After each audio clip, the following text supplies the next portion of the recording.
itinapon sa gitna ng unos, dala ang anak na tinawag niyang basura. Habang si Amihan ay nagpakasakit para bayaran ang utang ng pamilya, si Rafa ay naniwala sa matatamis na lason ni Dahlia.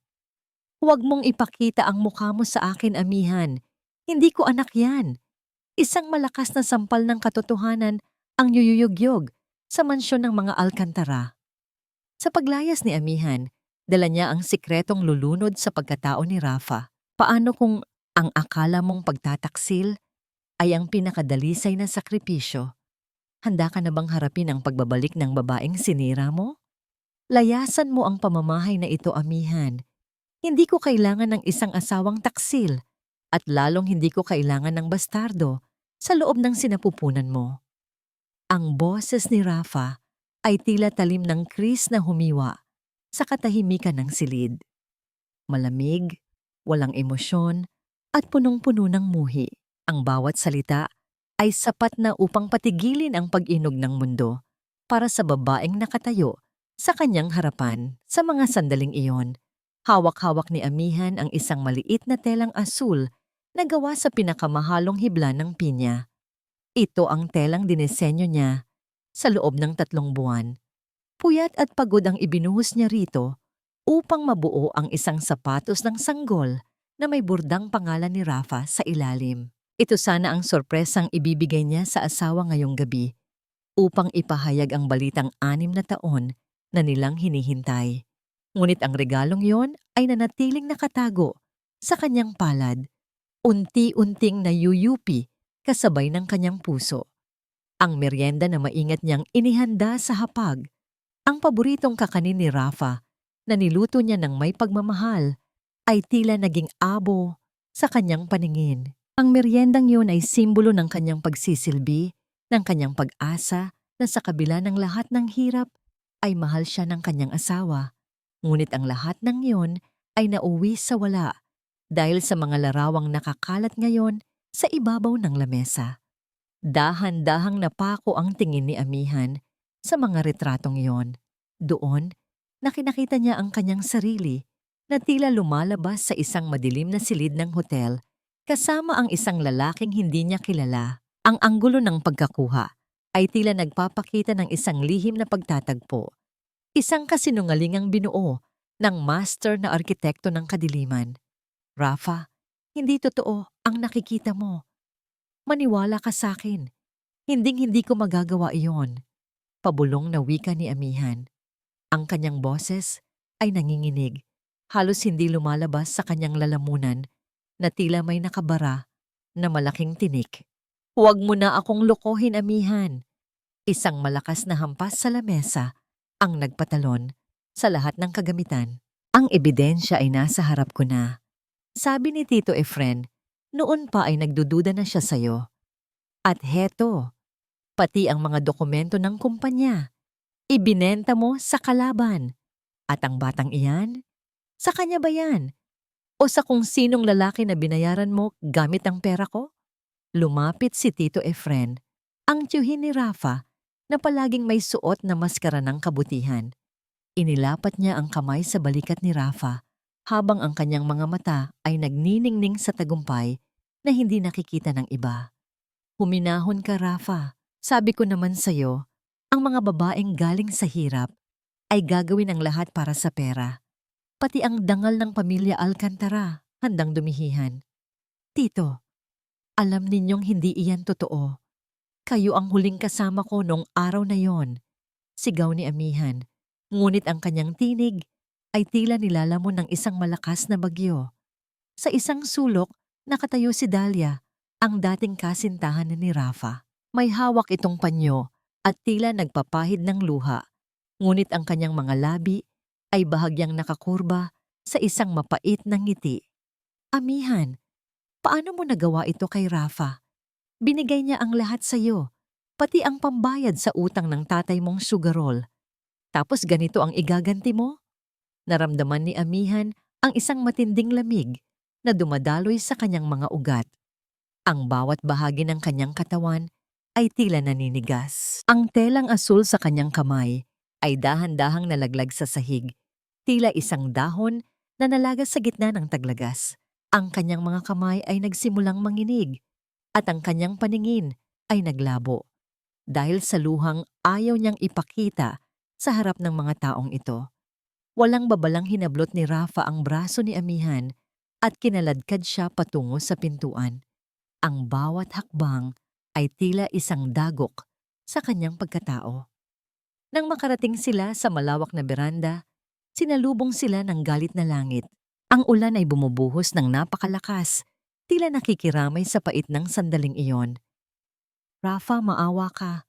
Ang anak natin. Huwag mo kaming itaboy sa gitna ng ulan. Pagmamakaawa ni Amihan, habang nakaluhod sa malamig na semento. Ang kanyang mga daliri ay pilit na kumakapit sa laylayan ng pantalon ni Rafa. Ngunit tila bato ang puso ng lalaki. Kinuha niya ang sapatos ng sanggol na nahulog sa sahig at itinapon ito sa gitna ng maputik na daan. Wala akong anak sa isang babaeng katulad mo. Mula sa araw na ito, patay na ang Amihan na minahal ko.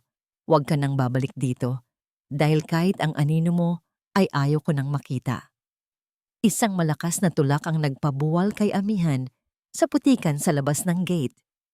Kasunod nito ay ang marahas na pagtiklop ng bakal na pintuan na lumikha ng isang mabigat na tunog na tila hudyat ng pagtatapos ng kanyang buhay bilang isang alkantara. Naiwan si Amihan na nakalubog sa putik. Ang ulan ay humahampas sa kanyang marupok na balat. Ang lamig ng gabi ay hindi maikukumpara sa lamig na nararamdaman niya sa loob ng kanyang dibdib. Habang ang bawat patak ng tubig ay humahalo sa kanyang mga luha, isang tanong ang paulit-ulit na umaalingaw-ngaw sa kanyang isipan, tila isang sumpa na walang katapusan. Paano niya matuturuang mahalin ng buhay ang batang nasa loob niya kung ang ama nito mismo ang nagbaon sa kanila sa hukay ng kahihiyan at dusa? Habang ang ilaw ng mansyon ay isa-isang namamatay, naiwan ang isang babaeng wasak at luhaan sa gitna ng kadiliman. Hawak ang kanyang tiyan na tila iyon na lamang ang natitirang kayamanan sa mundong ito.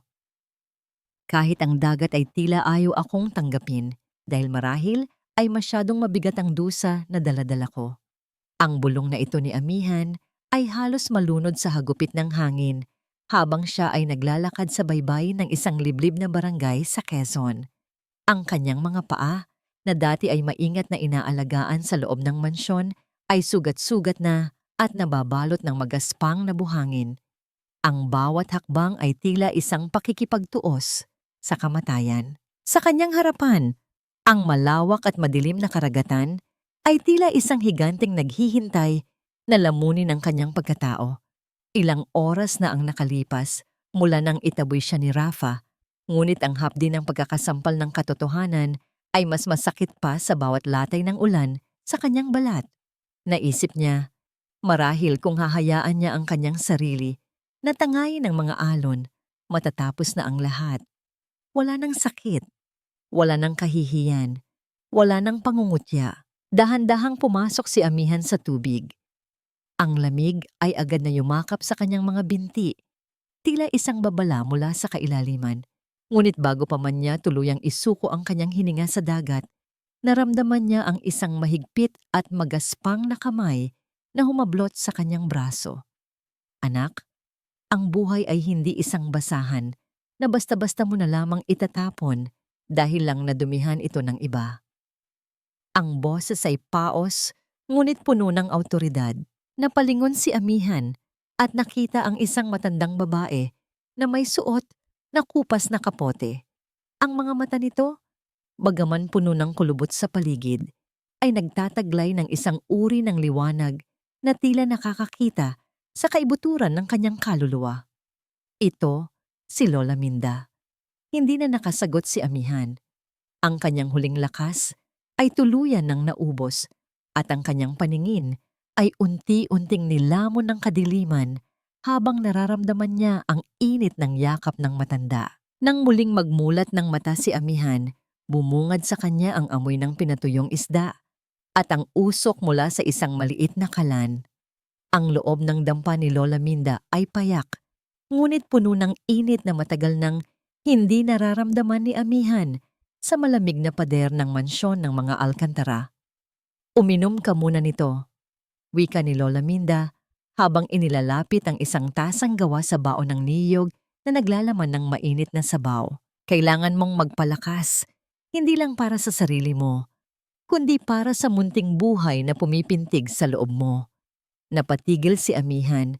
Ang kanyang kamay ay dahan-dahang humawak sa kanyang tiyan.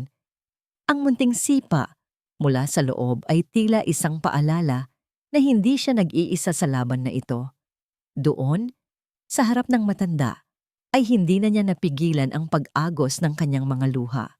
Isinalaysay niya ang lahat, ang pag-ibig na naging sumpa, ang mga kasinungalingan ni na Efren at Dahlia at ang malupit na pagtataboy ni Rafa. Habang nakikinig, ang mukha ni Lola Minda ay unti-unting nagbago. Nang makita niya ang gintong singsing na nakasabit sa leeg ni Amihan, isang pamana mula sa yumaong ama nito, ay biglang nanginig ang mga kamay ng matanda. Ang singsing na yan! Ang tatak na yan! Ang bulong ni Lola Minda. Lumapit siya at hinawakan ang singsing na may disenyong habi. Hindi ito basta-basta alahas. Ito ang simbolo ng mga todet ng Aklan na pinagtaksilan ng pamilya Alcantara maraming dekada na ang nakalilipas. Naguluhan si Amihan. Ano po ang ibig ninyong sabihin, Lola? Huminga ng malalim si Lola Minda. Ang kanyang mga mata ay tila naglalakbay pabalik sa isang madilim na nakaraan. Ako ang dating sekretarya ng mga magulang ni Rafa. Nakita ko ang lahat, Amihan. Nakita ko kung paano uunti-unting nilason ni Efren ang isipan ng kapatid niya. At ang sunog sa syongdet ng tatay mo, hindi yon aksidente. Hindi rin yon kagagawa ng tatay mo para sa insurance. Ang bawat salita ni Lola Minda ay tila isang kidlat na tumama sa puso ni Amihan. Ang katotohanan ay nagsisimulang mabuo mula sa mga piraso ng kasinungalingan. May hawak akong susi, anak. Isang susi sa isang lihim na vault na hindi nahanap ni Efren. Doon nakatago ang tunay na testamento at ang mga ebidensya ng kanyang pagnanakaw, pagpapatuloy ng matanda. Ngunit kailangan nating mag-ingat. Ang mga taong iyan ay parang mga ahas na handang pumatay upang manatili sa kapangyarihan. Sa mga sandaling iyon, naramdaman ni Amihan ang isang kakaibang alab sa loob ng kanyang dibdib. Ang dating Amihan na laging yumuyuko at umiiyak ay dahan-dahang namamatay. At isang bagong Amihan ang isinisilang. Isang Amihan na may layunin. Tutulungan niyo po ba ako, Lola? Tanong ni Amihan. Ang kanyang mga mata ay nagniningning na sa determinasyon. Higit pa sa tulong, anak. Ituturo ko sa iyo kung paano ang isang bagong kapalaran gamit ang mga sinulid ng katotohanan. Habang ang gabi ay lumalalim, isang tahimik na sumpaan ang nabuo sa loob ng maliit na dampa. Ang tunog ng mga alon sa labas ay hindi na tila banta, kundi isang awit ng pagbabago. Inilabas ni Lola Minda ang isang suklay na gawa sa kahoy at dahan-dahang sinuklay ang basa at magulong buhok ni Amihan. Ang bawat hagod ay tila nag-aalis ng bigat ng nakaraan. Ngunit ang katahimikan ay biglang nabasag ng maramdaman ni Amihan ang isang matalim na kirot sa kanyang puson. Ang kanyang mukha ay namutla at napakapit siya ng mahigpit sa braso ni Lola Minda. Lola, ang bata, parang may mali. Ang nanginginig na wika ni Amihan. Ang bawat patak ng pawis sa noo ni Amihan ay tila nagsasabing ang laban para sa hinaharap ay nagsisimula na sa pinakamahirap na paraan. Ang sanggol na 7 buwan pa lamang sa kanyang sinapupunan ay tila nais ng lumabas upang saksihan ang kalupitan at ganda ng mundong ito. Ang pinakamasakit na bahagi ng panganganak ay hindi ang pisikal na hapdi, kundi ang takot na isilang ang iyong anak sa isang mundong itinaboy ka na at tinawag kang basura. Ang kaisipang ito ay tila isang lason na sumasabay sa bawat daluyong ng kirot na humahagupit sa katawan ni Amihan. Sa loob ng maliit na dampa ni Lola Minda, ang tanging nagbibigay ng liwanag ay ang isang gaserang tila hihinto na sa pagkurap. Maawa ka. Huling pakiusap ni Tala, kumakapit sa braso ng asawa. Tinabig siya ni Rico ng malakas. Napadapa si Tala sa basang semento ng driveway. Ang tubig ulan ay agad na bumasa sa kanyang damit, humalo sa putik at dugo. Wala akong anak sa'yo, malamig na wika ni Rico. At sa huling pagkakataon, tinitigan niya si Tala na parang isang basurang itinapon sa kalsada. Diyan ka na babagay, sa labas, sa dumi. Ang mabigat na pinto ng mansyon ay sumara ng may dumadagundong na tunog. Sa sandaling iyon, naiwan si Tala sa gitna ng bagyo. Yakap-yakap niya ang kanyang sarili, nanginginig sa lamig at takot. Ang ilaw sa beranda ay namatay, senyales na para sa mga alkasid, siya ay hindi na nag-e-exist. Wala siyang dalang pera, wala siyang dalang gamit.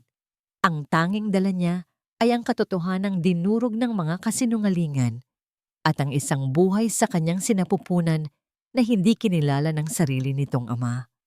Dahan-dahan siyang tumayo, ang kanyang mga tuhod ay nanghihina. Tumingin siya sa bintana sa itaas kung saan nakita niya ang anino ni Rico at Cheska na magkayakap. Isang kidlat ang gumuhit sa langit at sa liwanag nito, nakita ng kalangitan ang isang babaeng ubos na, naglalakad palayo sa tanging tahanang nalaman niya, patungo sa kadiliman ng walang kasiguraduhan. Ngunit ngayon, ang tanging hawak ni Amihan ay ang sarili niyang tapang at ang tanging saksi sa kanyang sakripisyo ay ang isang matandang estranghero at ang bagyong tila walang balak tumigil. Isang huling matinding pagtulak ang ginawa ni Amihan. Ang kanyang buong lakas ay ibinuhos niya sa isang sandali ng dakilang pagsuko sa tadhana. Kasunod nito ay ang katahimikan na tila tumagal ng ilang siglo. Walang tunog, walang iyak, hanggang sa dahan-dahang napalitan ang katahimikan ng isang mahina at paos na tinig ng isang bagong silang na sanggol. Lalaki ang anak mo, Amihan. Ang bulong ni Lola Minda, habang dahan-dahang ibinabalot ang bata sa isang malinis na tela. Nang ilapit ang sanggol sa kanyang dibdib, tila huminto ang pag-ikot ng mundo para kay Amihan. Ang bata ay napakaliit. Ang kanyang balat ay kulay rosas at kulubot. Ngunit nang dahan-dahan itong imulat ang kanyang mga mata, isang saksak sa puso ang naramdaman ni Amihan. Ang hugis ng mga mata, ang kurba ng kilay, at ang matikas na panga. Ito ay isang maliit na replika ng lalaking bumasag sa kanyang puso.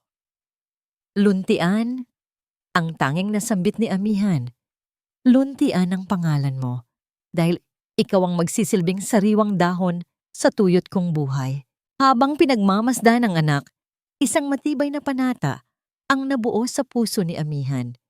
Hinding-hindi niya hahayaang malaman ng mga alkantara ang tungkol sa batang ito. Ang batang ito ay hindi isang bastardo. Siya ay bunga ng pagmamahal na hinalay ng pagtataksil at siya ay lalaking malayo sa laso ng yaman at kapangyarihan. Dahan-dahang inabot ni Amihan ang isang maliit na piraso ng telang asul na tila himalang nanatili sa kanyang bulsa mula noong gabing itaboy siya. Ito ang telang dinisenyo niya para sa sapatos ng sanggol na itinapon ni Rafa sa putikan. Bagaman madumi at punit-punit, ito ang ginamit ni Amihan upang ibalot ang maliit na kamay ni Luntian. Ito ang kanyang golden moment, isang simbolo ng kanyang nakaraan na ngayon ay naging kapa ng proteksyon para sa kanyang kinabukasan. Ngunit ang ligaya ay mabilis na napalitan ng takot. Ang mahinang pag-iyak ni Luntian ay biglang tumigil. Ang kanyang munting dibdib ay tila nahihirapang kumuha ng hangin. At ang kanyang kulay ay dahan-dahang nagiging maputla, halos lila sa ilalim ng malamig na liwanag ng gasera. Lola! Bakit siya tumigil? Lola, tulungan niyo kami! Ang histerikong sigaw ni Amihan, pilit na bumabangon sa kabila ng panghihina ng kanyang katawan. Kinuha ni Lola Minda ang bata at sinubukang pasiglahin ang daloy ng hangin sa munting katawan nito. Ngunit ang sanggol ay nanatiling tahimik at matigas. Ang tanging naririnig na lamang sa loob ng dampa ay ang hikbi ni Amihan at ang walang awang paghampas ng ulan sa labas. Panginoon, huwag niyo siyang kunin sa akin. Kunin niyo na ang lahat. Huwag lang ang anak ko. Ang pagsamo ni Amihan, ang kanyang mga kamay ay nakataas sa langit, habang ang kanyang buong pagkatao ay nanginginig sa takot. Sa gitna ng kadiliman at kawalan ng pag-asa, ang munting buhay na kakasilang pa lamang ay tila nakikipag-agaw buhay sa kamay ng kamatayan. Iniiwan si Amihan sa isang bangin ng kawalan. Ang bawat hibla ng sinulid na hinihila ko ay tila paalala ng mga sugat na ayaw maghilom, ngunit kailangan kong dumanas ng hapdi para mabigyan ng kinabukasan ang aking anak. Ang mga salitang ito ay tahimik na namumutawi sa mga labi ni Amihan, habang ang kanyang mga kamay ay mabilis at bihasang gumagalaw sa ibabaw ng isang malaking kagamitan sa paghahabi. 6 na taon na ang lumipas. Ang malambot at makinis na mga kamay ng dating asawa ng isang bilyonaryo ay napalitan na ng mga kamay na may kalyo at mga bakas ng pagod. Ngunit sa bawat kalyong yon, naroon ang dangal ng isang inang hinding-hindi na muling luluhod sa kahit na sinong tao. Sa maliit na baryo ng mga manunulid, ang pangalang Amihan ay naging simbolo ng pag-asa. Dito niya itinayo ang Habing Malaya. Mula sa isang dampa, naging isang maliit na kooperatiba ito na nagbibigay ng hanapbuhay sa mga kababaihang tulad niya ay tinalikuran din ng tadhana. Ang bawat disenyo niya ay may kwento, mga pattern na tila mga alon ng dagat na nagligtas sa kanya, at mga kulay na kasing tingkad ng kanyang determinasyon. Inay, tignan niyo po, nakagawa ako ng isang maliit na ibon gamit ang mga tirang sinulid niyo. Isang munting tinig ang nagpabaling sa atensyon ni Amihan. Si Luntian. 6 na taong gulang na ang bata, at bawat taon na lumilipas, ang takot sa puso ni Amihan ay lalong lumalalim. Ang bata ay isang buhay na paalala ng kanyang nakaraan. Ang paraan ng pagtayo nito, ang matikas na balikat, at ang matalinong pagkislap ng mga mata, lahat ng yon ay ninakaw mula sa hitsura ni Rafa. Lumapit si Amihan at hinaplos ang buhok ng anak. Napakaganda, Luntian. Parang ikaw, malaya, at kayang lumipad ng mataas. Inay, biglang seryosong tanong ng bata. Ang kanyang mga mata ay direktang nakatingin sa mga mata ng ina.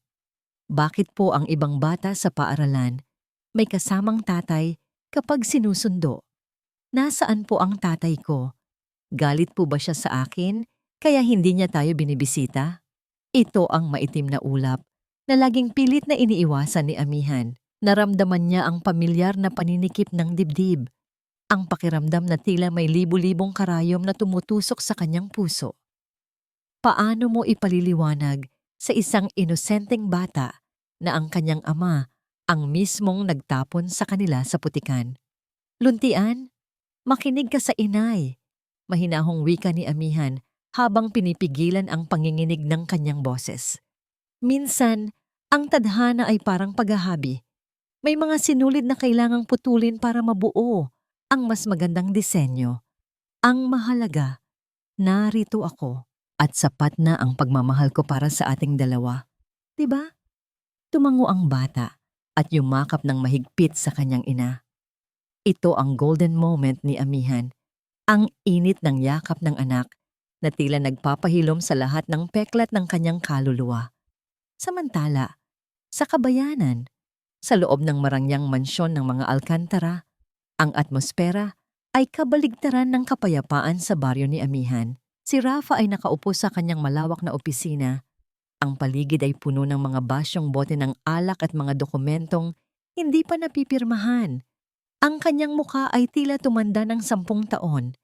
Ang dati nitong ningning ay napalitan ng isang malalim na kawalan. Pumukas ang pinto at pumasok si Dahlia na nakasuot ng isang napakamahal na bestido. Ngunit ang kanyang mukha ay puno ng pagkairita. Rafa, hanggang kailan mo ba papatayin ang sarili mo sa alak? 6 na taon na, Rafa. 6 na taon na akong naghihintay na pakasalan mo ako. Pero lagi mong idinadahilan ang trabaho. O baka naman, iniisip mo pa rin ang babaeng taksil na yon. Hinarap siya ni Rafa. Ang kanyang mga mata ay puno ng pagod at puot. Huwag mong banggitin ang pangalan niya, Dahlia. Alam mo ang sagot ko. At tungkol sa kasal, hindi pa ito ang tamang oras. Kailan pa, Rafa? Kapag wala nang natira sa kumpanya niyo? Isang matalim na boses mula sa pinto ang sumingit. Si Tito Efren. Pumasok ito nang may mapagkunwaring pag-aalala. Rafa, pamangkin, kailangan mong magising. Ang Alcantara Textiles ay unti-unti nang nilalamuan ng mga bagong competitor. May isang kumpanya ngayon mula sa probinsya, ang Habing Malaya, na kumukuha ng lahat ng ating mga kliyente. Kung hindi mo aayusin ang sarili mo, baka bukas ay wala na tayong mansyong tutuluyan. Hindi alam ni Rafa na sa likod ng mga salitang iyon, si Efren ay lihim nang naglilipat ng mga pondo patungo sa sarili nitong mga account. Ang kanyang gaslighting ay umabot na sa rurok. Pinalalabas niyang si Rafa ang dahilan ng pagbagsak ng kumpanya upang tuluyan itong mawalan ng tiwala sa sarili. Isang kumpanya mula sa probinsya? Tanong ni Rafa. Bahagyang nagkaroon ng interes ang kanyang mga mata. Sino ang may-ari? Isang misteryosong babae na tinatawag nilang Madam A. Sagot ni Efren habang nakangisi ng palihim. Sinasabing siya ang pinakamagaling na manunulid sa bansa ngayon. At heto ang balita, Rafa. May gaganaping grand exhibition sa Manila sa susunod na buwan. Imbitado ang lahat ng malalaking negosyante, kabilang tayo. Ito na ang pagkakataon mong bawiin ang dangal ng kumpanya natin. Kinuha ni Rafa ang imbitasyon, ang logo ng kumpanya, isang estilong habi na tila pamilyar sa kanyang paningin, ay nagpatibok ng mabilis sa kanyang puso ng walang dahilan. Sa malayong baryo, tinitignan din ni Amihan ang parehong imbitasyon. Sa tabi niya, nakatayo si Lola Minda na may hawak na isang lumang folder. Handa ka na ba, Amihan? Tanong ni Lola Minda. Ang pagbabalik mo sa Manila ay hindi lang para sa negosyo. Ito ang simula ng pagbawi natin sa lahat ng ninakaw sa atin. Ngunit tandaan mo, sa oras na makita ka nila, wala nang balikan. Tumingin si Amihan sa salamin. Hindi na niya nakikita ang mahina at luhaang babae. 6 na taon na ang nakalilipas. Ngayon, ang nakaharap sa kanya ay isang babaeng may sapat na lakas upang gumuho ang mundo ng mga nagtaksil sa kanya. Handa na ako, Lola. Ang malamig na wika ni Amihan. Hahayaan ko silang makita ang reynang itinapon nila sa putikan at sisiguraduhin kong sa bawat hakbang ko, mararamdaman nila ang bigat ng lahat ng luhang ibinuhos ko. Ngunit sa likod ng kanyang matapang na pahayag, isang maliit na bahagi ng kanyang puso ang nanginginig. Paano kung sa muling pagkikita nila ni Rafa, ang galit ay mapalitan ng isang damdamin na pilit niyang ibinaon sa limot? At paano kung malaman ni Rafa ang lihim na 6 na taon niyang itinatago sa ilalim ng kanyang mga habi? Ang lupang naging saksi sa aking pagluha, ngayon ay yayayanin ng aking bawat hakbang. Hindi ako nagbabalik para mamalimos ng pag-ibig, kundi para bawiin ang bawat piraso ng dangal na ninakaw ninyo sa akin. Ang kaisipang ito ay tila isang malamig na hangin na yumayakap kay Amihan habang siya ay nakatayo sa balkonahe ng isang marangyang penthouse suite sa gitna ng Makati. Sa ibaba, ang mga ilaw ng lungsod ay tila mga bituing bumagsak sa lupa. Ngunit ang kanyang paningin ay nakapako sa isang madilim na bahagi ng lungsod kung saan matatagpuan ang mansyon ng mga Alcantara. Mula rito, ang dating dambuhalang kulungan niya ay tila isang maliit na laruan na lamang na kaya niyang durugin sa isang kumpas ng kanyang kamay. Wala na ang Amihan na nakasuot ng kupas na duster at may amoy ng usok ng kalan. Ang babaeng nakatayo ngayon ay si Madam A. Suot ang isang modernong terno na gawa sa pinakamahal na telang pinya na may mga burdang tila mga pakpak ng agila. Ang kanyang buhok ay maingat na nakaayos at ang kanyang mga mata ay nagtataglay ng isang uri ng talas na tila kayang bumutas sa anumang kasinungalingan. Inay, bakit po tayo narito? Ang dami pong matataas na gusali, hindi ko po makita ang dagat. Ang puna ni Luntian habang lumalapit sa kanyang ina. Ang bata ay nakasuot ng isang maliit na polo na gawa rin sa habi, na lalong nagpatingkad sa kanyang pagiging isang munting ginoo. Humarap si amihan at lumuhod upang mapantayan ang anak. Luntian, pansamantala lang tayo rito. May kailangan lang tapusin ng inay, pero huwag kang mag-alala, kahit wala ang dagat, narito ako. Hinding-hindi kita iiwan. Kinaumagahan, napagpasyahan ni amihan na dalhin si Luntian sa isang malapit na parke upang makahinga ng sariwang hangin. Habang naglalakad, ang bata ay biglang tumakbo patungo sa isang malaking puno. Dala ang kanyang paboritong laruan, isang bundle ng mga makukulay na sinulid na tinuruan siyang paglaruan ni Lolo Mateo.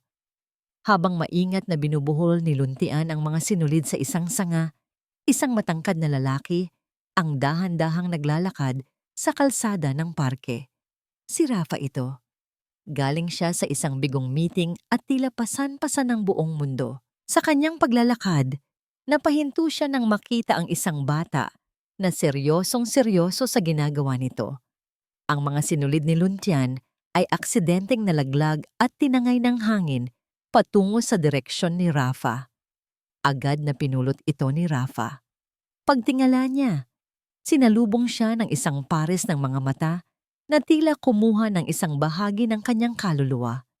Salamat po, Ginoo, ang magalang na wika ni Luntian habang inaabot ang kamay para sa kanyang laruan. Napatulala si Rafa. Ang bata ay may mga matang tila salamin ng sarili niyang mga mata noong siya ay bata pa. Puno ng kuryosidad, ngunit may taglay na lalim. At ang paraan ng pagkakabuhol ng bata sa mga sinulid. Ito ay isang espesyal na uri ng buhol na tanging mga bihasang manunulid lamang ang nakakaalam. Sino ang nagturo sa iyo niyan, bata? Tanong ni Rafa. Ang kanyang boses ay tila may halong panginginig na hindi niya maipaliwanag. Ang inay ko po, sabi niya. Ang bawat buhol ay may kwento, sagot ni Luntian ng may matamis na ngiti. Bago pa man makapagsalita muli si Rafa, narinig niya ang isang boses mula sa malayo. Luntian, halika na. Kailangan na nating umalis.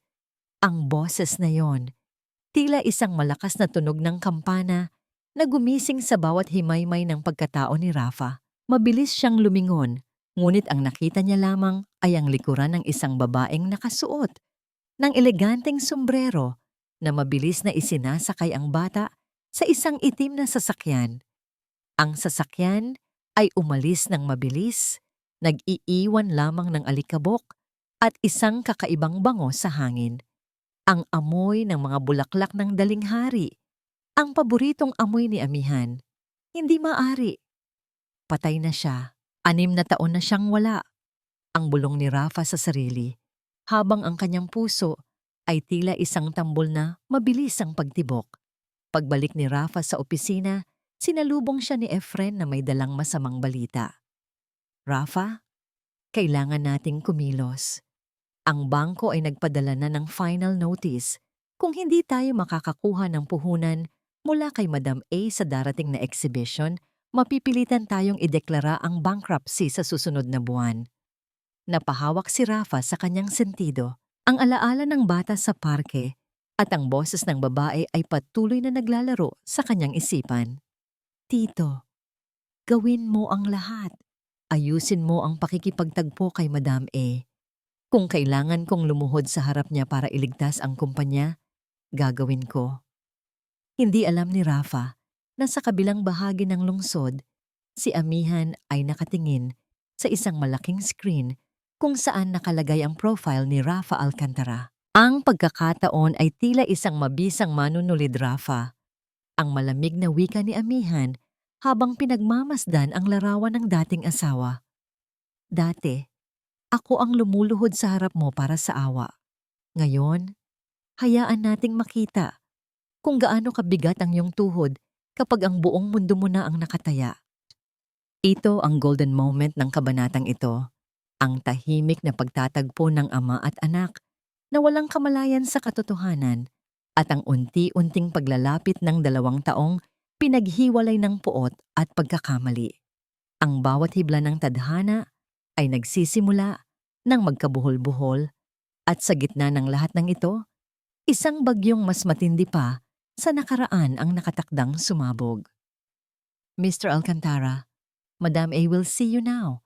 But please be brief. She doesn't like people who waste her time, lalo na ang mga taong hindi marunong magpahalaga sa pangako. Ang boses ng sekretarya ay tila isang malamig na hampas ng yelo sa mukha ni Rafa habang siya ay nakatayo sa tapat ng dambuhalang pintuan na gawa sa inukit na narra. Huminga siya ng malalim, pilit na pinapakalma ang mabilis na pintig ng kanyang puso. Sa loob ng silid na yon, nakasalalay ang huling hininga ng kumpanya ng kanyang pamilya. Kung tatanggihan siya ng misteryosong Madam A, ang Alcantara Textiles ay magiging isang alaala na lamang sa loob ng isang gabi. Dahan-dahang bumukas ang pinto nang walang anumang ingay. Ang loob ng opisina ay nababalot ng amoy ng sariwang pinya at ang pamilyar na halimuyak ng daling hari. Ang sikat ng araw ay pilit na sumisilip sa pagitan ng mga mamahaling kurtina, ngunit ang malaking mesa sa gitna ay nananatiling nasa ilalim ng anino. Doon, nakatalikod ang isang babae, nakatingin sa malawak na tanawin ng lungsod. Naupo ka, Mr. Alcantara, ang malamig na wika ng babae. Nanigas si Rafa sa kanyang kinatatayuan. Ang boses na yon, ito ay tila isang himig na matagal nang nawala sa kanyang pandinig. Isang tinig na madalas niyang marinig sa kanyang mga panaginip na laging nauuwi sa bangungot. Ang kanyang mga kamay ay nagsimulang manginig at ang bawat bahagi ng kanyang katawan ay tila sumisigaw ng isang pangalan na pilit niyang ibinaon sa 56 na taon na ang nakalilipas. Madam A, I am here to discuss the investment proposal for Alcantara Textiles. Ang gumaralgal na wika ni Rafa habang dahan-dahang nauupo. Inilapag niya ang mga dokumento sa mesa, ngunit tila hindi man lang ito tiningnan ng babae. Proposal? Isang mapait na tawa ang kumawala sa mga labi ng babae. Bakit ko bibigyan ng puhunan ng isang kumpanyang pinapatakbo ng isang lalaking hindi man lang kayang protektahan ang sarili niyang pamilya mula sa mga ahas sa loob ng kanyang bahay? Napalunok si Rafa. Ang bawat salita ng babae ay tila isang karayom na tumutusok sa kanyang konsensya. I made mistakes, madam. I know that. But the legacy of my parents is at stake here. Gagawin ko ang lahat para maisalba ito. Lahat? Dahan-dahang humarap ang babae, ngunit ang kanyang mukha ay bahagyang natatakpan ng anino ng kanyang malapad na sombrero. Kung gayon, heto ang aking mga kondisyon. Una, kailangan mong tanggalin si Efren Alcantara sa lahat ng posisyon sa kumpanya. Pangalawa, ikaw mismo ang pupunta sa aking Songdet sa probinsya. Doon, kailangan mong matutong maghabi gamit ang sarili mong mga kamay. Kailangan mong maramdaman ang bawat hapdi ng sinulid sa iyong balat hanggang sa maunawaan mo ang halaga ng bawat hibla na sinira mo noon. Napatayo si Rafa, ang kanyang muka ay puno ng kalituhan. What? That's impossible. How do you know about why those conditions? Tumayo rin ang babae. Ang kanyang bawat galaw ay puno ng dignidad at kapangyarihan.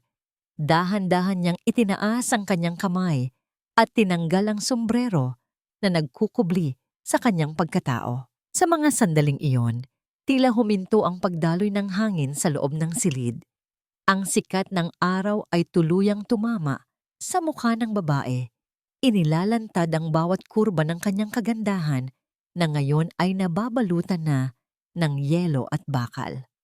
Amihan, ang pabulong na wika ni Rafa, ang kanyang tinig ay halos hindi marinig.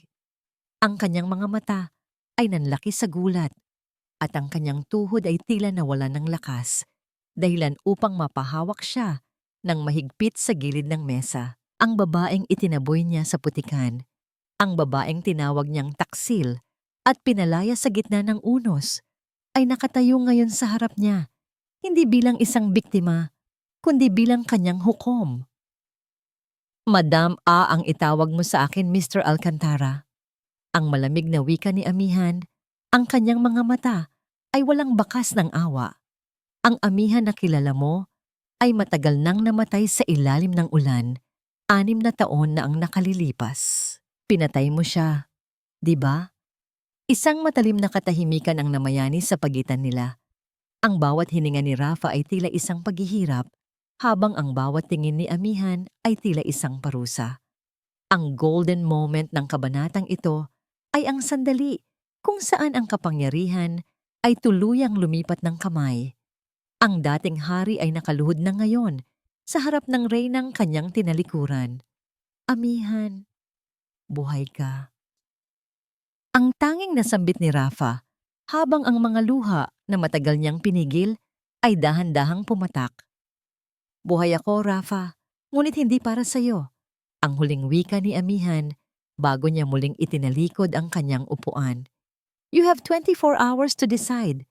Alis na. Naiwan si Rafa na nakatulala. Ang kanyang buong mundo ay gumuho sa isang iglap. Habang siya ay naglalakad palabas ng opisina, isang tanong ang tila isang sumpa na bumabalot sa kanyang isipan. Paano mo hihilingin ang kapatawaran sa isang taong ang bawat bahagi ng pagkatao ay binuo mo mula sa puot na ikaw rin ang nagpunla? Hindi siya pwedeng mabuhay. Dapat na natili na lamang siyang bangkay sa putikan 6 na taon na ang nakalilipas. Ang sigaw na ito ni Dahlia ay yumanig sa loob ng kanyang marangyang kwarto. Ngunit ang bawat salita ay tila laso na bumabalik sa kanyang sariling sistema. Ang tubig mula sa kristal na baso ay humampas sa sahig. Nagkalat ang mga piraso ng bubog na nagniningning sa ilalim ng ilaw. Ngunit mas matalas pa rito ang puot na naglalaro sa mga mata ng babae. Kakarating lang ni Rafa mula sa opisina ni Madam A.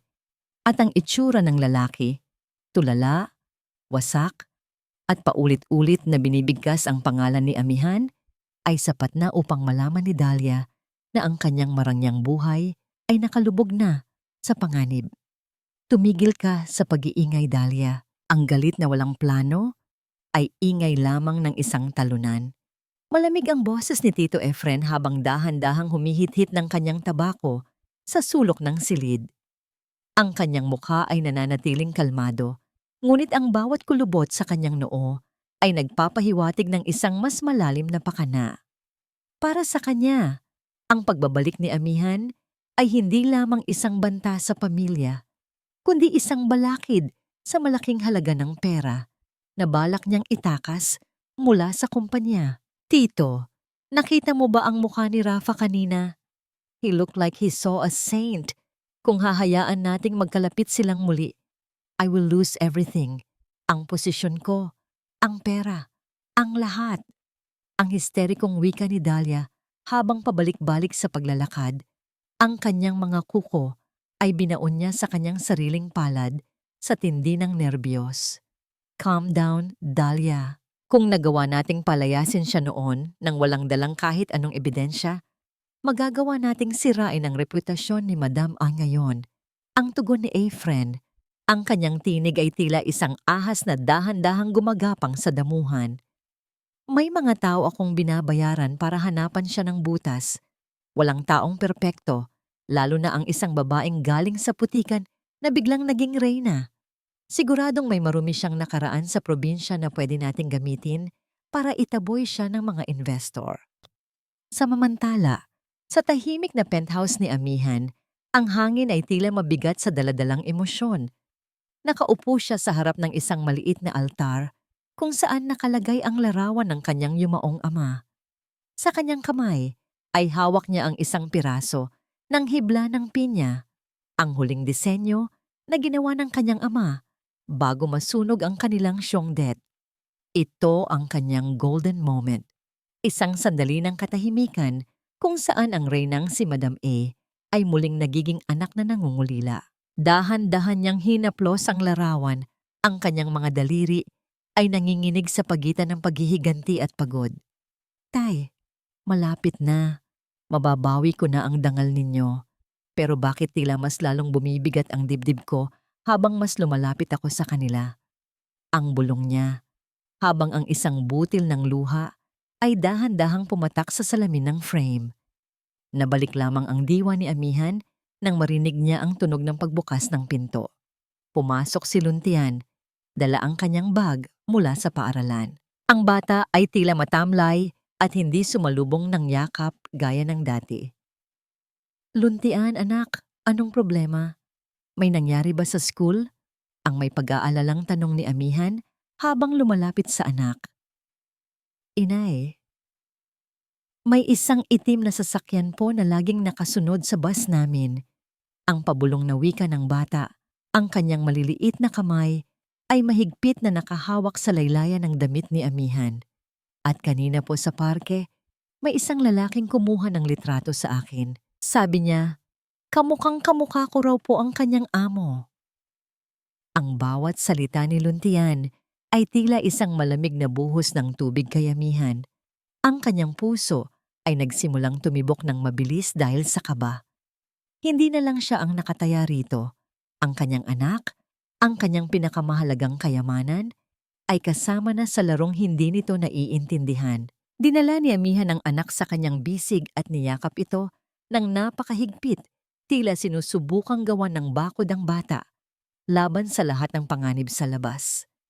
Sa labas ng gusali, sa ilalim ng madilim na kalsada, isang itim na sasakyan ang dahan-dahang huminto. Ang bintana nito ay bahagyang bumaba, sapat lamang upang makita ang isang pares ng mga matang puno ng masamang balak. Sa loob ng sasakyan, hawak ng isang lalaki ang telepono. Nandito na ako sa harap ng building, kasama niya ang bata. At tama kayo, Sir Efren. Hindi na kailangan ng DNA test. Ang bata ay isang alkantara. Ang banta ay hindi na lamang isang anino. Ito ay isa ng matalim na kutsilyo na nakatutok sa leeg ng kinabukasan ni Amihan. Habang pinagmamasdan niya ang kanyang anak na natutulog, isang katanungan ang pilit na gumugulo sa kanyang isipan. Hanggang kailan niya kayang ilihim ang katotohanan kay Rafa kung ang mga kaaway niya mismo ang gagamit sa sarili niyang anak upang muli siyang ilibing sa kahihiyan? Ang gabi ay tila mas lalong naging madilim at ang bawat segundong lumilipas ay tila isang countdown patungo sa isang pagsabog na wawasak sa lahat ng kanyang pinaghirapan. Ang pagsisisi ay parang isang kalawang sa bakal. Hindi mo nakikita sa simula, pero unti-unti nitong kinakain ang iyong buong pagkatao hanggang sa wala nang matira, kundi ang dumi ng nakaraan. Ang mga salitang ito ay tila isang mabigat na batong nakadagan sa dibdib ni Rafa habang pinagmamasdan niya ang profile ni Amihan sa loob ng sasakyan. Sila ay kasalukuyang bumibiyahe patungo sa isang liblib na baryo sa Aklan para sa isang mahalagang field research sa mga sinaunang paraan ng paghahabi.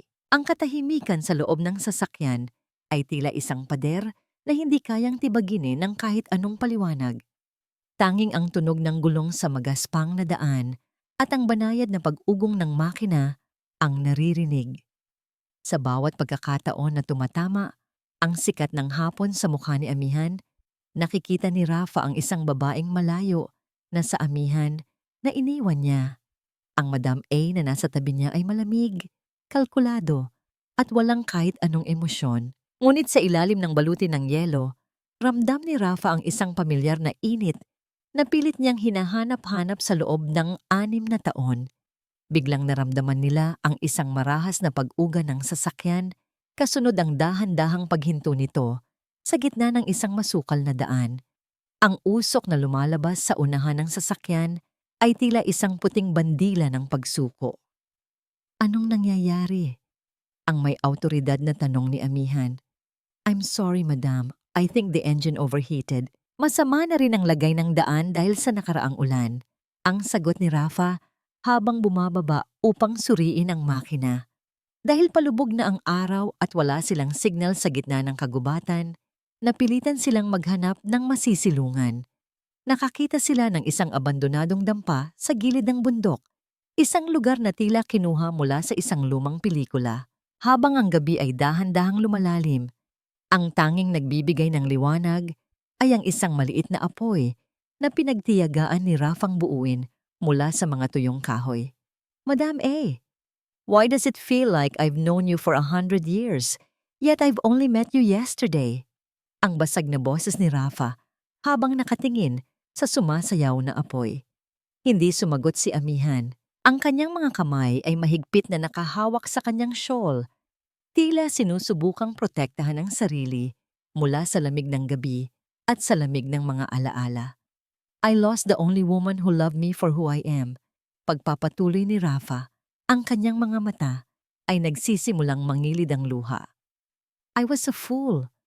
Naniwala ako sa mga kasinungalingan ng ibang tao kaysa sa tibok ng sarili kong puso. I kicked her out in the middle of a storm, madam, just like this night. And now, every time it rains, I feel like I am drowning in my own guilt. Naramdaman ni Amihan ang isang matinding paninikip ng dibdib. Ang bawat salita ni Rafa ay tila isang latay sa kanyang likuran. Gusto niyang sumigaw. Gusto niyang sabihing, ako ito, ang babaeng sinira mo. Ngunit ang bawat bahagi ng kanyang pagkatao ay binuo upang maging matatag. The past is a thread that you cannot unweave, Mr. Alcantara. Ang malamig na tugon ni Amihan. The damage is done. Kahit gaano ka pa magsisi, ang telang punit ay mananatiling may bakas ng pagkakapunit. Dahan-dahang lumapit si Rafa. Ang kanyang kamay ay nanginginig habang pilit na inaabot ang kamay ni Amihan. Sa isang sandali ng panghihina, hinayaan ni Amihan na mahawakan ng lalaki ang kanyang palad. Dito nangyari ang golden moment. Isang sandali na tila huminto ang takbo ng oras. Napako ang tingin ni Rafa sa isang maliit na puting peklat sa pagitan ng hinlalaki at hintuturo ni Amihan.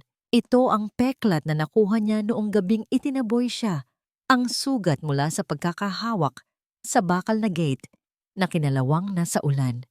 Dahan-dahang hinaplos ni Rafa ang peklat na yon. Ang kanyang paghinga ay naging mabigat. This scar. Amihan, I know this scar. Tila isang kuryente ang dinaloy sa buong katawan ni Amihan. Agad niyang binawi ang kanyang kamay at tumayo. Ang kanyang mukha ay puno ng takot at puot.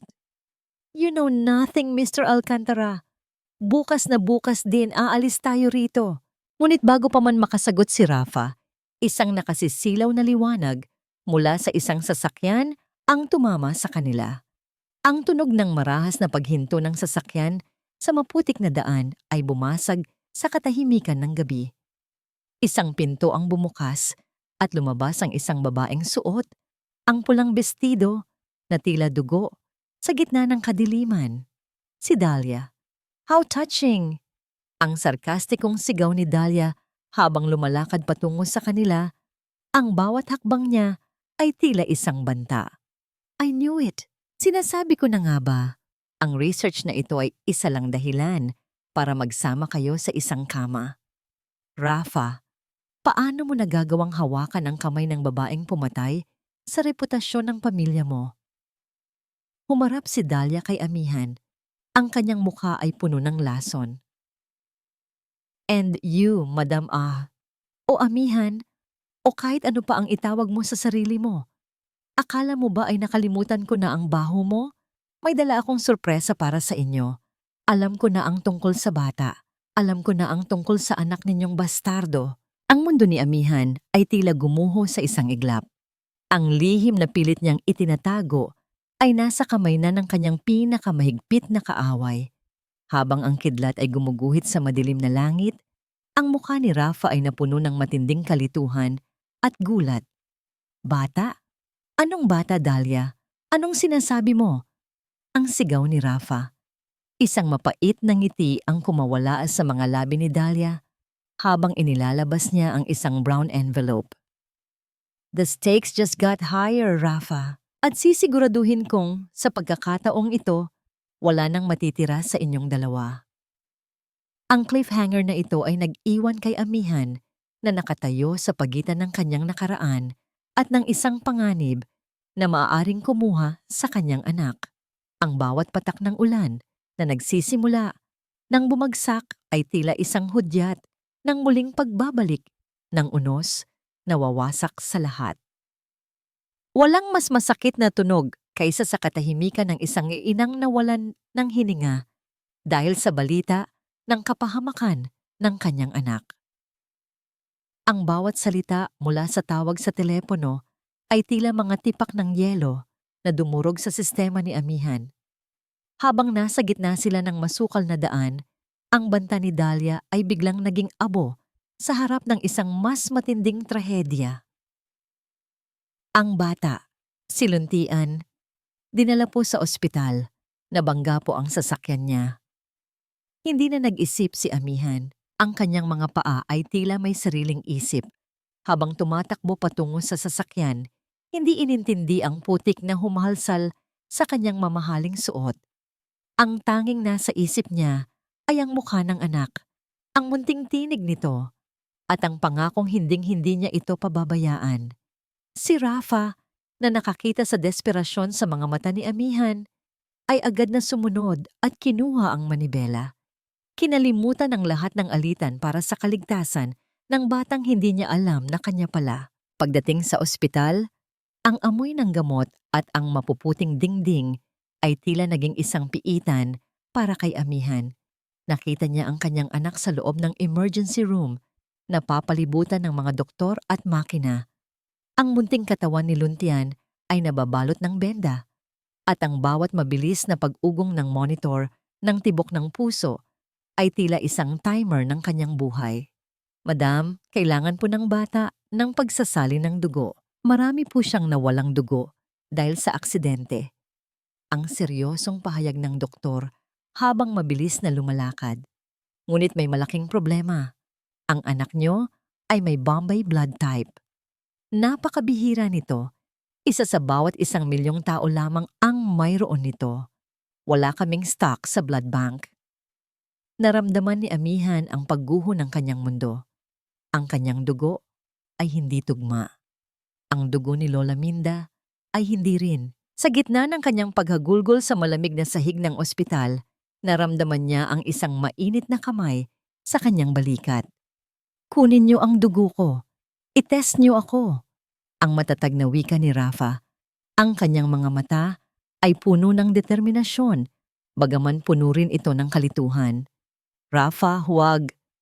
Ang pabulong na pigil ni Amihan. Ngunit huli na. Ang nurse ay mabilis na kumuha ng sample mula kay Rafa. Ang mga minuto ng paghihintay ay tila naging mga taon. Si Amihan ay nakasandal sa pader. Ang kanyang mga kamay ay mahigpit na nakasara hanggang sa bumaon ang kanyang mga kuko sa sariling palad. Sa kabilang dako, si Dahlia ay nakatingin mula sa malayo. Ang kanyang mukha ay puno ng takot dahil alam niyang ang katotohanan ay malapit nang sumabog.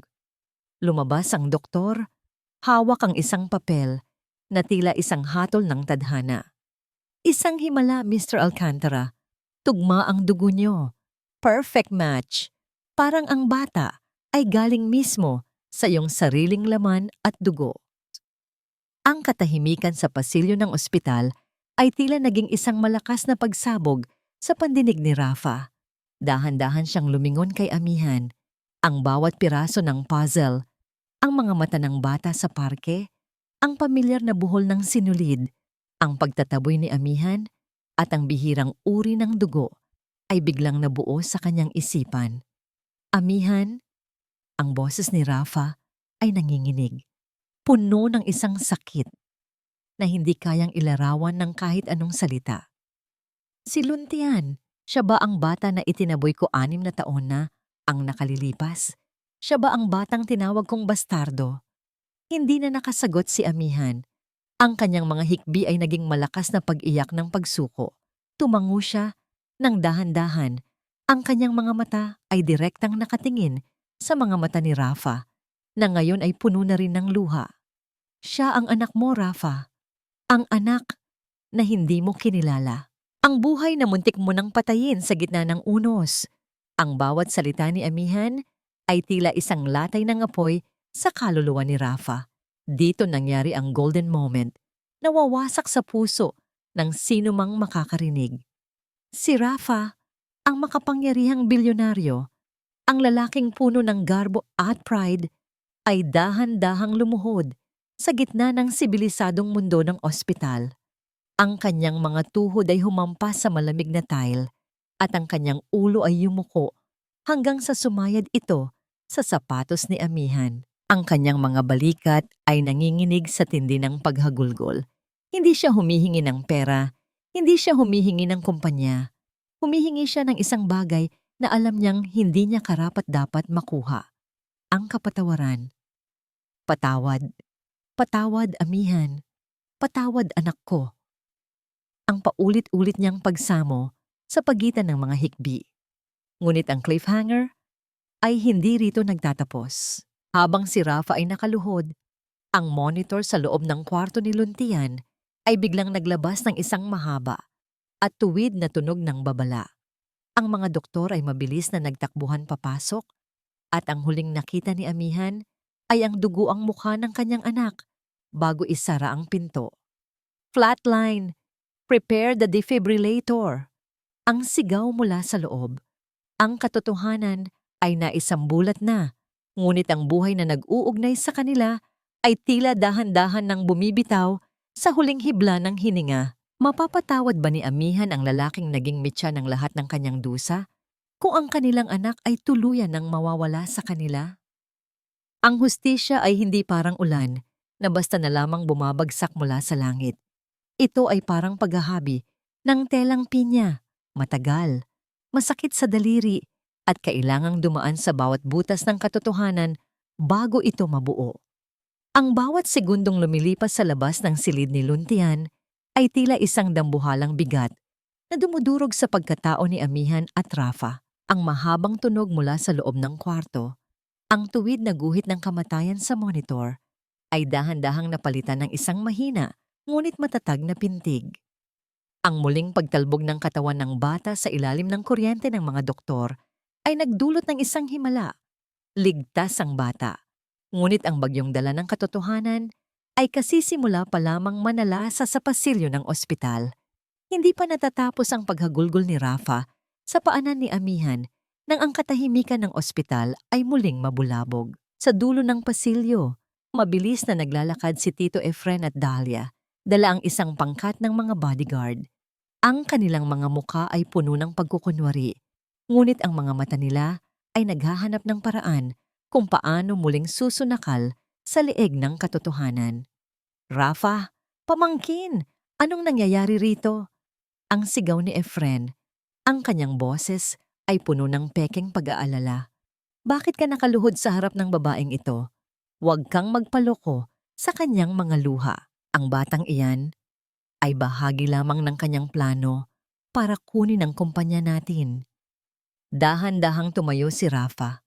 Ang kanyang mga mata na kanina ay puno ng luha ay biglang nag-apoy sa puot na 6 na taon niyang itinatago. Tumigil ka, Tito. Ang dugo ko ang nagligtas sa anak ko. Ang dugo na pilit mong dinungisan ng iyong mga kasinungalingan. Rafa, honey, makinig ka.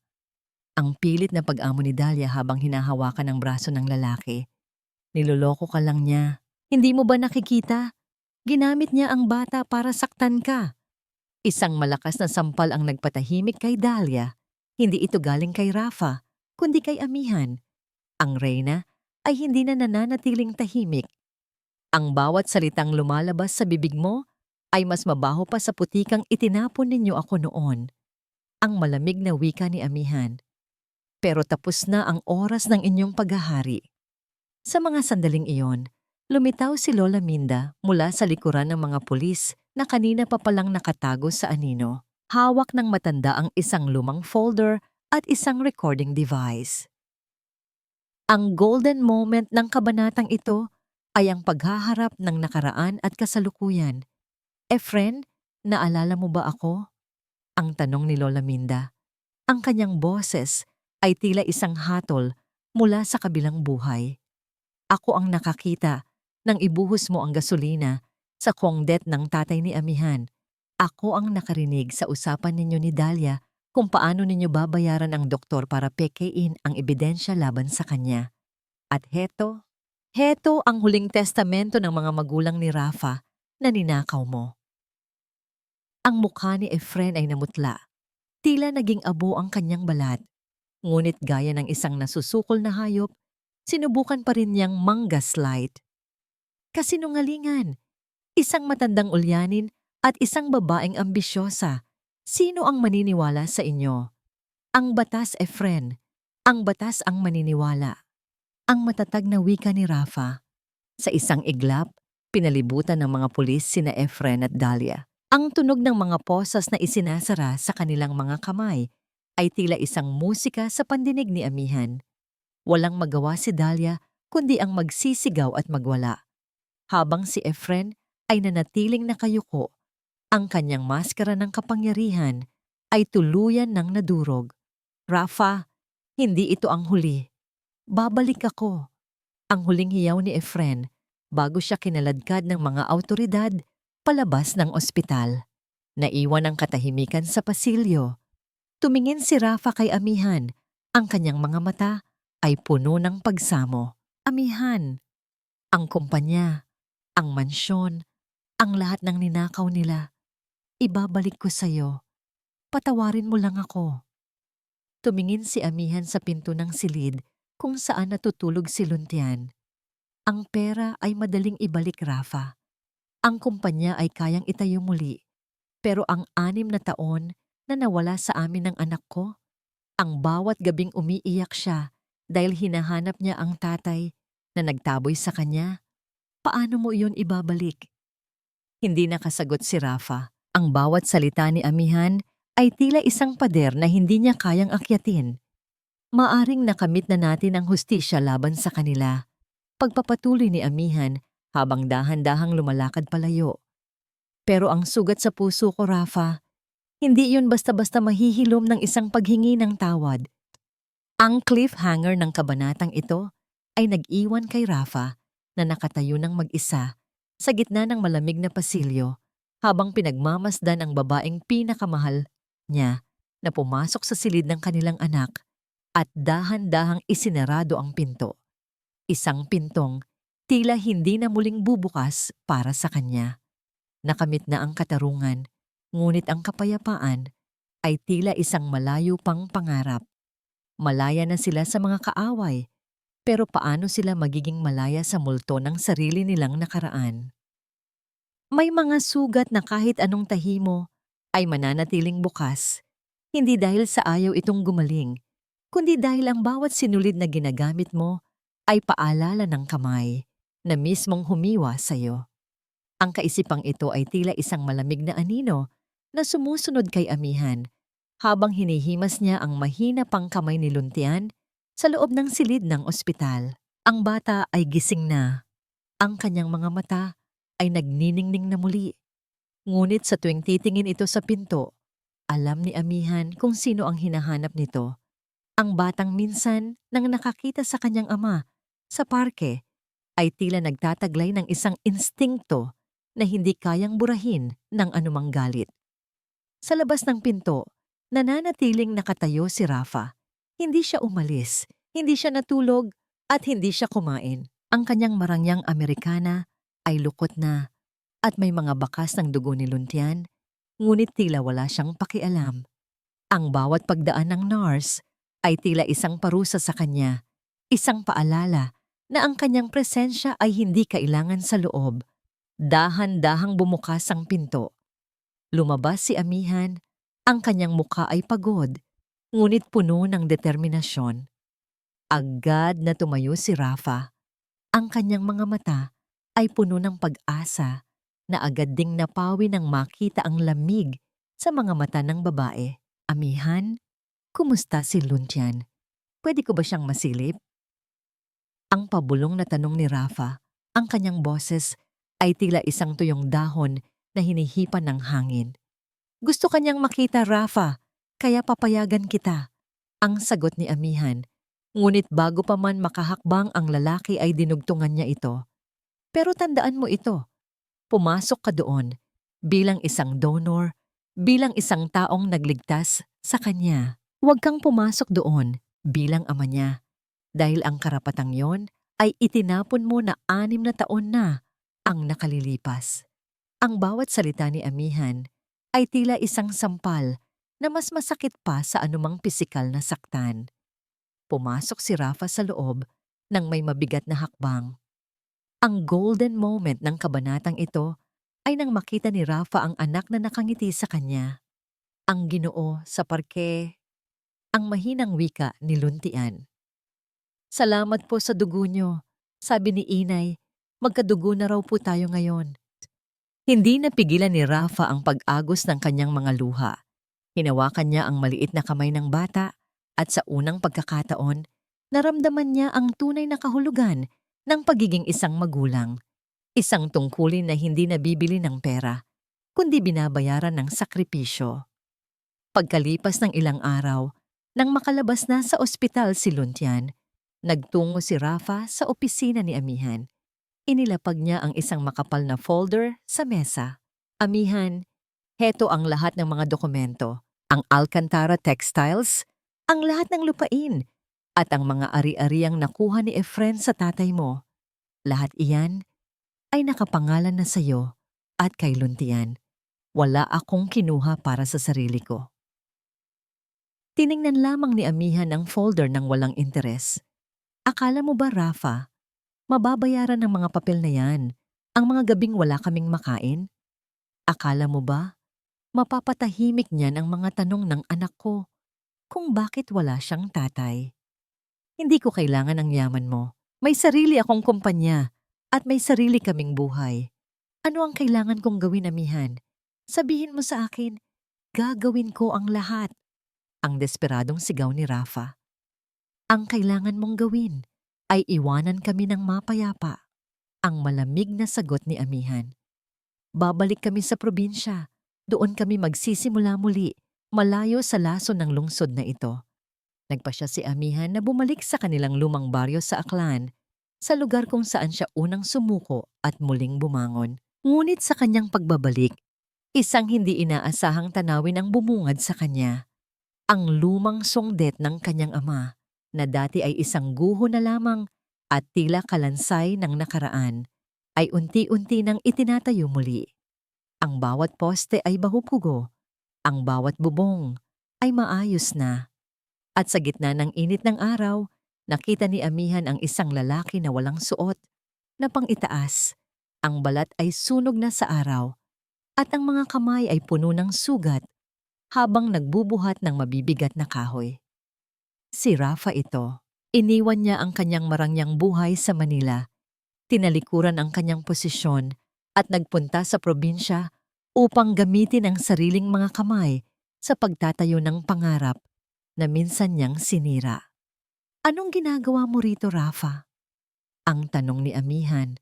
Ang kanyang boses ay tila may halong gulat at pagkalito. Humarap si Rafa. Pinunasan ng pawis sa kanyang noo gamit ang kanyang braso. Ang kanyang mga mata ay hindi na puno ng garbo, kundi ng isang uri ng kapayapaan na ngayon lamang nakita ni Amihan.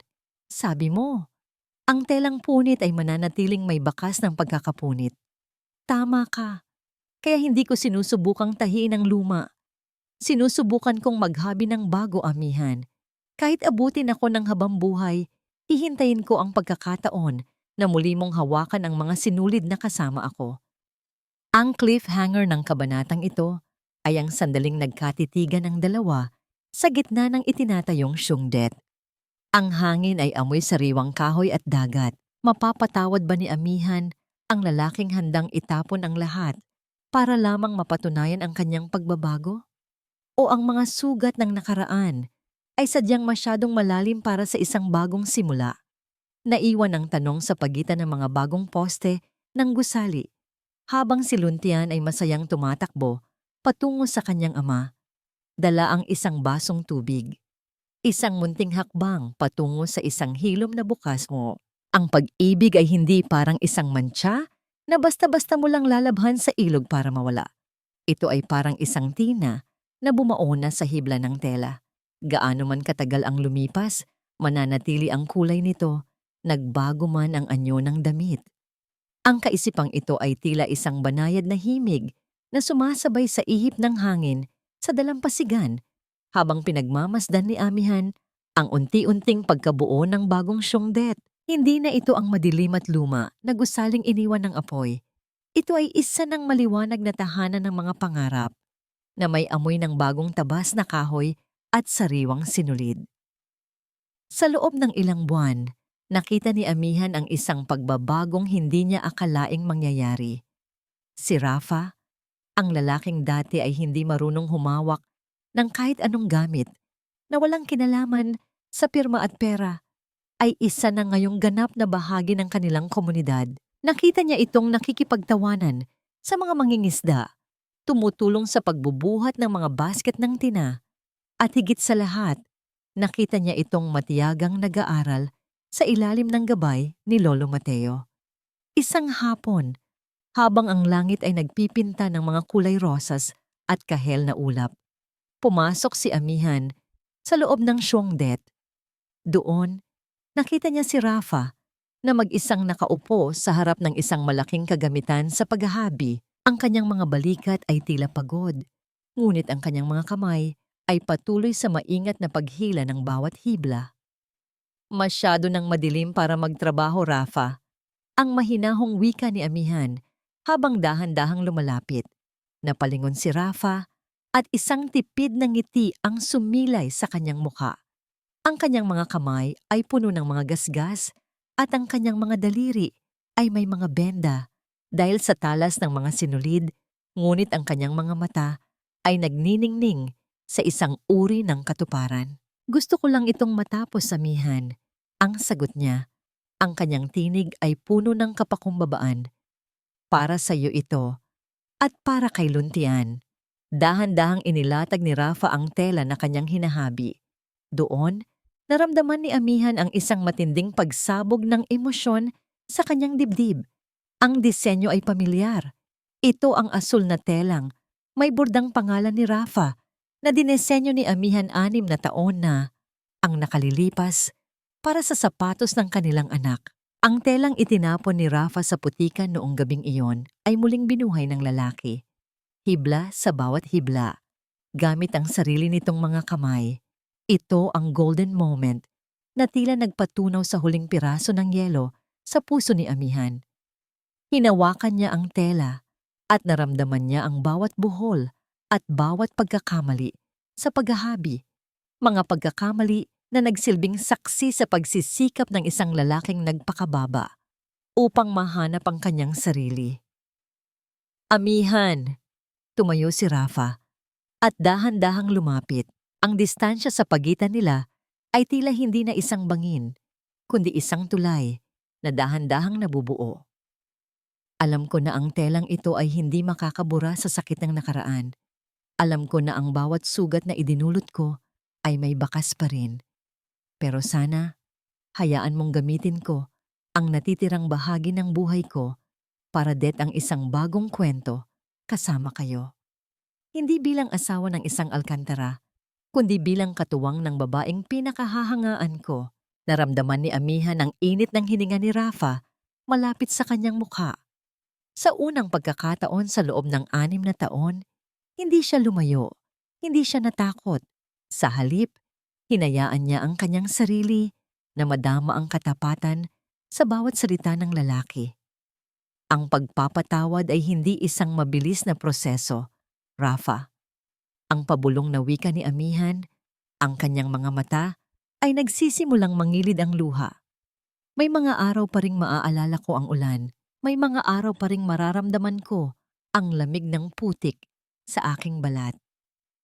Doon ako mananatili sa tabi mo sa mga araw na yon, Amihan. Ang pangako ni Rafa habang dahan-dahang iniaabot ang kanyang kamay upang haplusin ang pisngi ng babae. Hahawakan ko ang kamay mo hanggang sa ang tanging maalala mo na lamang ay ang init ng ating pagsasama.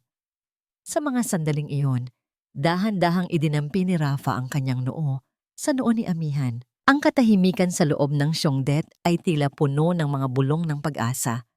Ang amoy ng mga sinulid at ang tunog ng banayad na alon sa labas ay naging saksi sa isang muling pagsilang. Sa labas, narinig nila ang masayang pagtawa ni Luntian habang nakikipaglaro sa mga bata sa baryo. Ang tunog ng kagalakan ng kanilang anak ay tila isang hudyat na ang kanilang pamilya, bagaman dumaan sa matinding unos at pagkawasak, ay nakahanap na ng kanilang daan pabalik sa isa't isa. Amihan, ang bulong ni Rafa, ang kanyang boses ay puno ng kaba at pag-asa. Maari ba nating simulan ang paghahabi ng ating bagong simula?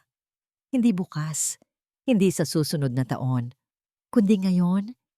Tumingin si Amihan sa mga mata ni Rafa at sa unang pagkakataon, nakita niya doon ang lalaking pinangarap niyang makasama habang buhay, ang lalaking natutong magmahal sa pamamagitan ng sakit at pagbabago. Dahan-dahanan siyang tumango at isang matamis na ngiti ang sumilay sa kanyang mga labi. Isang nga ng ngiti na tila isang bahaghari pagkatapos ng isang mahabang bagyo. Niyakap ni Rafa si Amihan ng napakahigpit ngunit puno ng pag-iingat, tila isang mamahaling tela na ayaw niyang muling madumihan. Ang cliffhanger ng kabanatang ito ay ang pag-asa na sa wakas, ang mga sinulid ng kanilang tadhana ay hindi na muling mapuputol at ang bawat hapdi ng nakaraan ay magiging bahagi na lamang ng isang napakagandang disenyo ng kanilang hinaharap. Ang tunog ng mga kahoy na nag-uumpugan sa loob ng malawak na Syongdet ay tila naging bagong pintig ng puso para sa buong bayan ng San Jose. Hindi na ito ang tunog ng paghihirap, kundi isang masayang ritmo ng pagkakaisa at tagumpay. Ang sikat ng araw sa madaling araw ay dahan-dahang sumisilip sa mga bintana, nagbibigay ng gintong ningning sa mga nakasabit na makukulay na tina at mga telang pinya na tila mga ulap sa lambot. Si Lola Minda ay nakaupo sa isang silya sa labas ng gusali. Pinagmamasdan ang bawat taong pumapasok na may ngiti sa kanilang mga labi. Ang kanyang mga mata, na saksi sa lahat ng dilim ng nakaraan, ay puno na ngayon ng luha ng kagalakan. Alam niyang sa wakas, ang mga multo ng pamilya Alcantara ay tuluyan ng napaalis at ang katotohanan ay nakahanap na ng kanyang permanenteng tahanan sa loob ng opisina na ngayon ay puno ng mga disenyo ng habing malaya. Nakatayo si Amihan. Hawak niya ang isang tasa ng mainit na kape habang pinagmamasdan ang malawak na lupain na dati ay guho lamang. Wala na ang bigat sa kanyang dibdib. Ang bawat hininga niya ay tila mas malalim at mas payapa.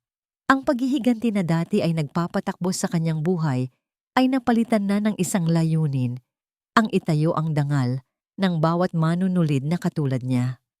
Bumukas ang pinto at pumasok si Luntian, na ngayon ay masiglang-masigla at tila hindi nakakikitaan ng bakas ng aksidente. "Mommy," Daddy said the new batch of blue threads arrived. "Can I help with the pattern?" Napangiti si Amihan at hinaplos ang buhok ng anak.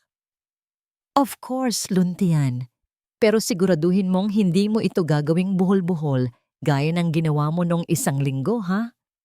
Sumunod na pumasok si Rafa na may dalang mga bundle ng sinulid. Ang kanyang dating makinis na balat ay mas naging maskulado at sunog sa araw. Ngunit ang kanyang mga mata ay nagtataglay ng isang uri ng ningning na hindi kailanman nakita sa Manila. Lumapit siya kay Amihan at dahan-dahang inilapag ang mga sinulid. "The weavers are ready, Amihan. We're starting the grand tapestry today." Ang wika ni Rafa, ang kanyang boses, ay puno ng respeto at pagmamahal. Nagtungo silang tatlo sa gitna ng Syongdet, kung saan nakatayo ang pinakamalaking kagamitan sa paghahabi. Doon, nakahanda ang isang proyektong sila mismo ang nagdisenyo. Isang dambuhalang tela na maglalarawan sa kwento ng kanilang buhay. May mga bahagi doon na kulay abo at itim na kumakatawan sa mga unos at pagkakamali.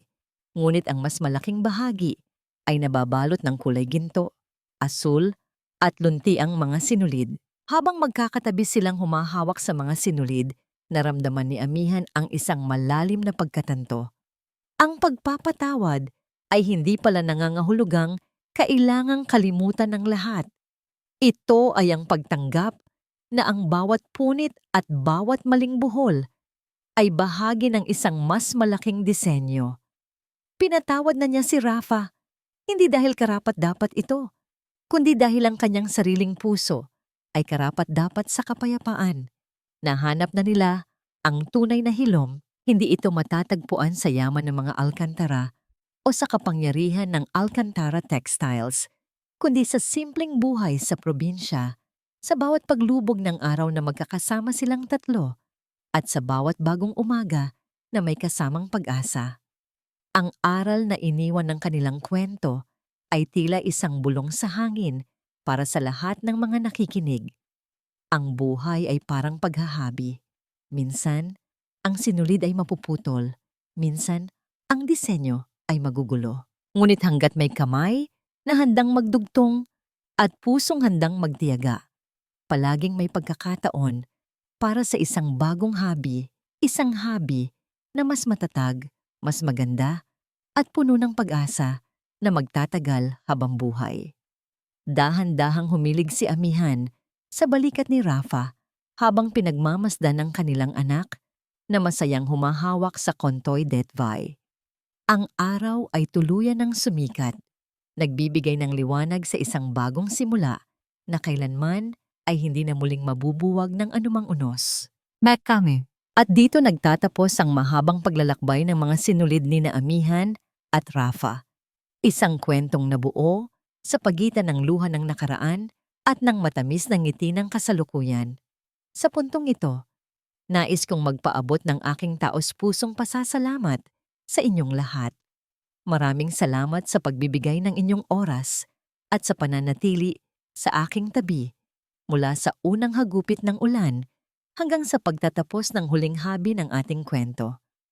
Hindi naging madali ang paghabi sa bawat kabanata ng buhay ni Amihan. Aminin ko, habang isinusulat ko ang bahagi kung saan itinaboy siya ni Rafa, sa gitna ng unos, naramdaman ko ang bawat patak ng ulan at ang bawat hapdi ng kanyang puso. Ang pagsulat sa pait ng kawalang katarungan ay isa sa pinakamahirap na hamon para sa akin bilang isang manunulat, dahil ang kwentong ito ay hango sa mga damdamin at karanasan ng mga totoong kababaihang nakasalamuha ko. Mga babaeng sa kabila ng pagkabasak ay mas piniling maging matatag para sa kanilang mga mahal sa buhay. Ang kasaysayan ni na Amihan at Rafa ay isang paalala na ang buhay ay hindi isang perpektong tela.